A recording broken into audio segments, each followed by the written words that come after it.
Hi, hello, good afternoon. As I've said kanina, no, kung basa pa tong hair, di yun na to siya tarugon. Let it dry. Like last night, dugay ko naligo mga almost 12 midnight na siguro to siya. And since man ko'y lakaw, so ako nang gipaugmaan. Paugmaan ako, una ko nanudlay. And ang akong hair strands, kinihan nanudlay ko on my first video, at least 5 hair strands ra to siya ang nangataga. And then, if naaman sa tay lakaw, ana-anaon na nato siya sa atong finger, ana-anaon, gulo-guluhon ra ba? Bahalag kalkag, importante pretty atong face. And then, if muuga na siya, sudlay ka, padoko ang akong style, anya mo gamit kog sudlay nga katong dagko ugap, dagko ngipon nga sudlay, and ako nga dili ko ganana ng sikit kay the more nga magubot imong buhok ig-ana nimo. So katong dagko nga kuan sudlay, dagko glatang siya, dagko gap. And ang use sad sa minoxidil, okay ra ba ang minoxidil?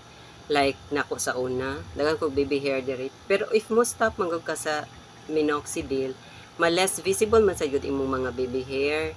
Ngari sa nagbutang ko ato sa una diri. And mura siya lifetime, mura siya dilation sa niya lifetime use siya. And kas kaayog dada. And then ang dada karon dili na ra ba panghata, kinahanglan na nimo siyang haguan og kamangan.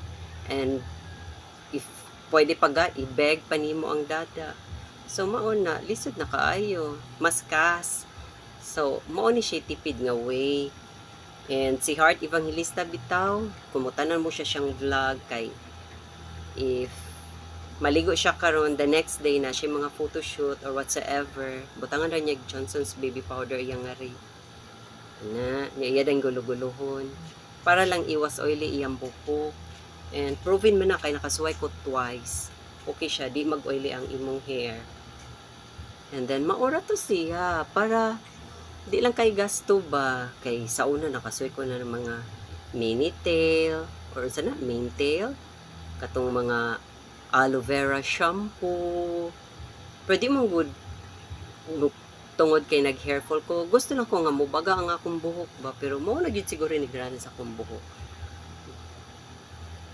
So kamo since dili man ta forever 25, forever 21, nagtungtong naman ta sa 30 plus, maunang careful na ta sa atong mga gipang gamit, gipang inom, ug ang mga effects ni ini.